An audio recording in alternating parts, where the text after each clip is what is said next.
right. Where am I? 271. But the return to the program of Young Italy.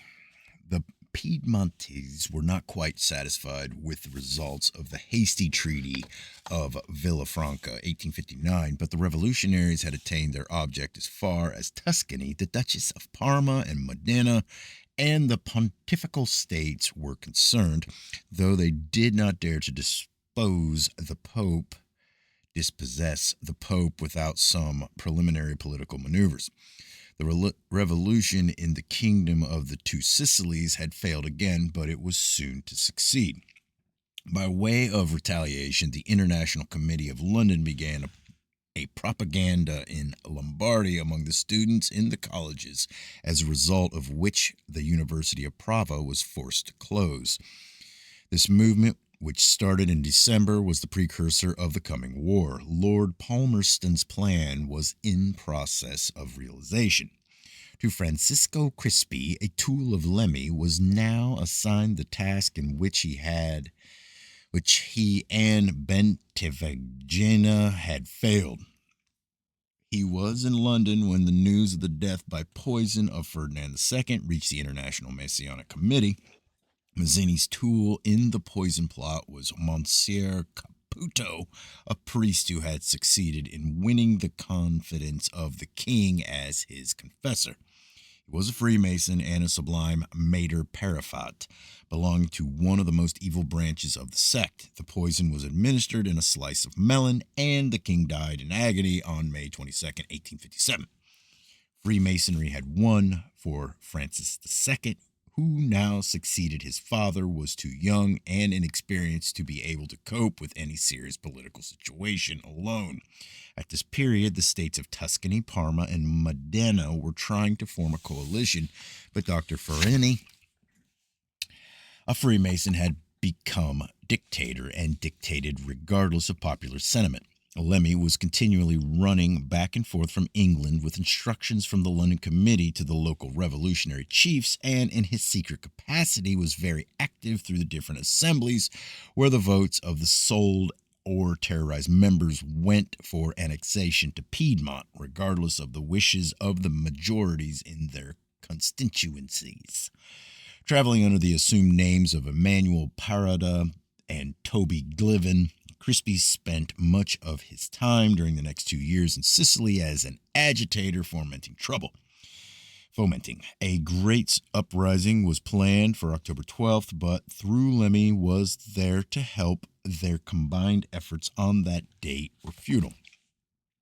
Still, they persisted, and by propaganda and underground work, they prepared for the great event of 1860, when Garibaldi, Grand Master ad vitam of ancient and accepted Scottish rites at Palmero, landed at Marsala with his famous 1,000 on the 11th of May. He found everything ready. His expedition would, however, have failed had it not been for the Piedmontese gold which bought the chief functionaries of the King of Naples, one of whose ministers, Libero Romano, was chief of Sicilian Masonry and presided at the Scottish Consistory at Naples. Francis's friend and confidant, General Nusanti, Duke of Maggino, was bought by Cavour for $4 million. Couple typos. Organized at Genoa by Dr. Bertani, this supposedly spontaneous act of the famous general, which the government of Victor Emmanuel publicly disavowed, was organized by Cavour, who furnished the money by drafts on Mr. Bomrini, director of the bank, as proved by a letter written by the king himself to the American Commodore William de Rohan. June 27, 1860. Commander, I enclose herewith Medici's, one of Garibaldi's generals, 2 letters which you will put into other envelopes and give to Cavour. I have already given 3 millions to Bertani. Return immediately to Palmero to tell Garibaldi that I will send him Valerio instead of Lafarna, and that he is to advance at once on Messina as Francisco, the King of Naples, is on the point of giving the Napolitans a constitution. Your friend, Victor Emmanuel. This letter, which was published in Rome in 1881 by the son of Victor Emmanuel in the Fanfula with an article by Commodore William de Rohan, was never challenged. Margiotta then adds, there is little more to be said concerning the connivance of Cavour and Garibaldi.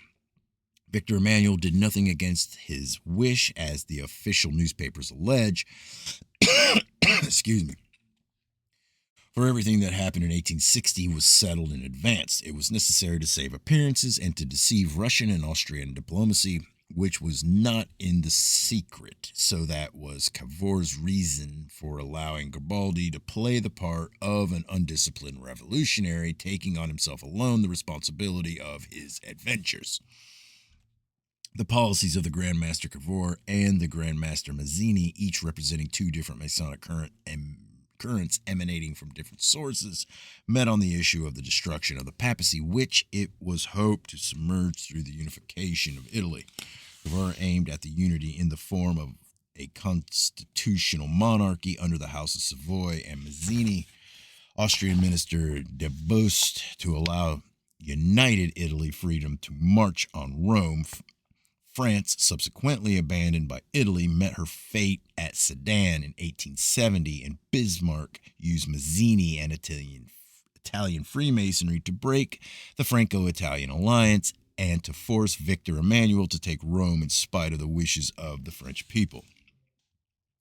When the Franco-Prussian War broke out in 1870, the time of revolution was ripe. In July, shortly after the declaration of hostilities, the Italian revolutionaries held a mass meeting in the theater of Milan, organized by the most notorious and dreaded agitators in Italy.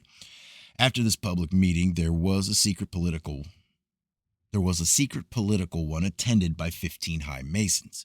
Those present, according to Oreste Cookie, who was told of it by Fabrizi himself, were Dr. Timoteo Roboloni, Francisco Crispi, Colonel Cucci, Asperoni, Bertani, Fisburizzi, Francopoli, Caroli, Razatazzi, Samit, Doda, Moroli, Sinio, Constantini, Mancini, and General Raffaello Cadorna. The object of this conference was to determine the line of conduct to be adopted in the event of the defeat of Napoleon's army, and it was decided to send Cucci to Bismarck to obtain from the Prussian government the necessary arms to go to Rome should Victor Emmanuel persist in his attitude of vacillation.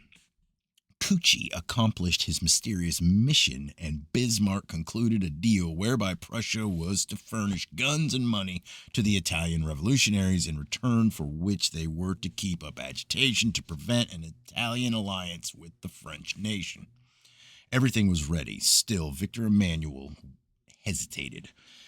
Public opinion was rapidly being manufactured with the assistance of Bismarck's money, so the deputies of the left who signed a petition for the occupation of Rome, on being asked what they would do if the ministry refused their demand, answered, "We will make barricades, and with the people we will go to Rome without you."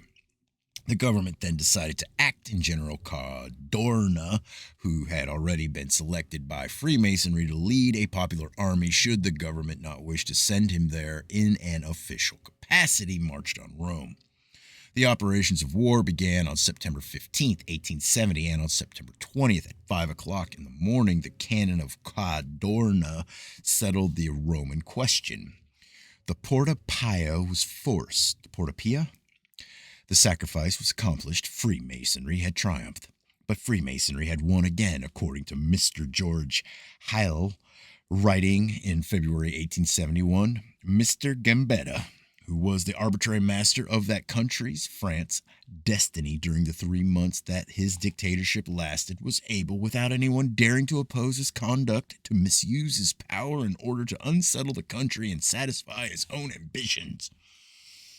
He trampled the country's laws underfoot by slighting the most elementary rules of civilized society by hunting from their benches magistrates immovables, and from the council chambers those who had been elected by suffrage, by taking the war into his own hands, by promoting and depriving officers of their rank, by suddenly changing according to his own whims and fancies or those of his advisers his opinions, schemes, and plans. Such indeed is the example given by all the demagogues who act in the name of the people. In the discussion concerning the fate of the fomenters of the Commune, Gambetta made one of his most eloquent speeches, the result of which was that a vote of amnesty was passed in their favor. In 1871, he further consolidated his power by issuing a decree declaring that the former servitors of the empire would be ineligible to membership in the National Assembly, which was convened to ratify the treaty with Prussia. By this time, Andrea Lemmy had attained prosperity and became the owner of vast estates near Florence. Mazzini died on March 11, 1872, and at his request, Lemmy was appointed by Albert Pike to succeed him as chief of the Sovereign Executive Directory. In 1870, the Marquess of Ripon, who had succeeded the Earl of Zetland as Grand Master of the Grand Lodge of England, resigned his office and became a Roman Catholic. He was succeeded by the Prince of Wales, later to be Edward VII, King of England, received Knight Kadosh in 1882 on January 28th, and Affley Superior Grand Orient in 1883. Andrea Lemmy, a Palladist, though not yet a member of the Supreme Council of Rome, soon concluded that the secret superior authority conferred on him could best be enhanced in Italy by smashing the various Supreme Councils for the benefit of one. Unity of the Italian Masonry was then his aim. Success in this project depended on slow, deliberate maneuvering, secrecy concerning his Palladist affiliation, temporary restriction of the number of triangles in the peninsula, and above all, forbearance in dealing with the rival powers established in the ordinary rites. In 1875, the scene of Masonic intrigue had shifted to England. The Khedive of Egypt, being at the time financially embarrassed, offered his shares in the Suez Canal Company for sale. The Duc de Caz, French Minister of Foreign Affairs, failed to inform the French authorities of the Khedive's predicament, while the Rothschilds, on the information of their Egyptian agent Ambrose Senado, secretly advanced to Disraeli, the Prime Minister of England, the necessary funds to deliver the controlling interest of the canal to Britain, thus striking an international coup d'etat, the significance of which was only dimly appreciated when, in the following year, Disraeli had Queen Victoria proclaimed Empress of India. Thus, the controlling interest of the great waterway to the east was vested in England to have and to hold, till the British Empire, about to be created, should cease to serve the purpose of its makers. Hold on.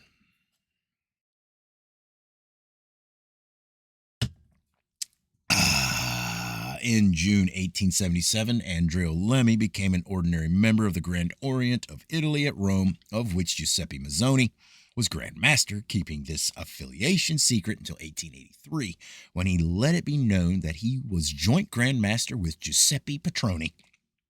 At this date, the rivalry for supremacy in Scottish rights had become acute, for the Roman Grand Orient wished to dominate over the Supreme Council of Italy at Turin, of which Tommaso Ribbololi was Grand Master. The Grand Commander of the Roman Supreme Council was Senator Colonel George Tamayo, though its real chief was Luigi Castellazzo. With the secret aid of the latter and the further assistance of Count Penicini, Tamaggio was induced to abdicate his rights for 50,000 francs, and on January 21st, 1885, the Supreme Council of Rome was absorbed by the Grand Orient of Italy. All Lemmy now required was to complete his victory was to absorb the Supreme Council of Turin, but Ribbololi, the only real and legitimate representative of Italian Freemasonry recognized by the Convention of Universal Scottish Rights at Lausanne in 1875 and by all the Masonic powers of the world, had no wish to part with a source of revenue or to defer to the little Jew at Rome who was invested with no recognized superior authority. Lemmy, who well knew that his secret title of Palladis Chief assured him eventual supremacy, addressed himself to the sovereign pontiff at Charleston, Albert Pike, to whom he explained the danger of Italian masonry of such intense dissensions and the necessity for fusion in the great struggle against the Vatican, stating further that the authority of Rome, the capital of Italy since 1870, must be recognized by the foreign Masonic powers. His reasons appealed to the sovereign pontiff of Universal Freemasonry, who in November 1886 entirely disarmed Riboli by promising him an indemnity of 30,000 francs. Riboli acquiesced, and the money was handed out from the central fund of the order. In the Supreme Administrative Directory of Berlin, the payment of this sum is recorded in the balance sheet of 1887 under the heading of exceptional expenses in the following terms. Suppression of the Supreme Constitution of Italy sitting at Turin extraordinary indefinitely allowed to FTR on the proposal of the FAL and approved by the Secret Committee of February 28th, 30,000 francs. Before pocketing his 30,000 francs, Riboli raised a great row, abusing Lemmy and objecting to the fusion of the Supreme Council of Turin with that of Rome. Ignoring the fact that in 1885 Tamaho had received 50,000 francs for the same reason, he sent protest broadcasts in the shape of balusters demonstrating the legality of the Supreme Council of Turin and the illegality of that of Rome Century. Many Freemasons rallied to his assistance. A great movement was started to do away with the despotism of Lemmy, and numerous lodges were founded under the obedience of Turin. Lemmy, however, being chief of political action in high masonry, had a great advantage over his opponents, but he could not make good his title before the lodges, 9/10 of whose members ignored the very existence of universal central masonry, the secret of which was to be kept under penalty of death. On the other hand, this was solely a matter concerning Scottish rights, for the protection of which the Supreme Council of Switzerland existed as the executive power of the Scottish Confederation. This council is distinctly separate from the secret executive of Central High Masonry, whose one concern is international politics, so no confusion was possible. During a 9-month campaign, Lemmy's opponents gained many adherents for Riboli, who, suddenly reversing his position, capitulated on the intervention of Albert Pike. 30,000 francs had done the trick. For the benefit of his dupes, Pike had deceitfully declared in the fundamental constitution of high masonry that the constitution, statutes, and regulations of each rite would always be respected by Charleston. In order to propagate Lemmy, he tore up that rite of which Riboli believed him to be the patriarch and president. Hold on. Oh, man, this just goes for... I'll go to here. Okay. The Supreme Council of... How long have I gone? Okay, yeah. The Supreme Council of Lausanne was much embarrassed inasmuch as, where Scottish rights was concerned, it was obliged to admit that Lemmy's opponents were in the right, and that, as a Scottish rights Mason, he, as Patroni's successor, the chief of political action of secret high masonry, was a rebel. In an effort to beat the devil around the bush, Riboli and Tamaho, pretending to take Lemmy as their temporary delegate, accepted for themselves the empty honorary title of Sovereign Grand Commander ad vitam, while Lemmy became Sovereign Grand Commander delegated, invested in the real power. Italian Freemasonry was united.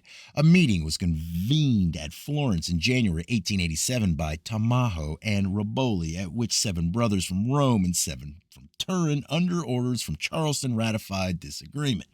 Lemmy misappropriated Masonic funds and profited by his position to exploit everyone, during which period he frenzied finance.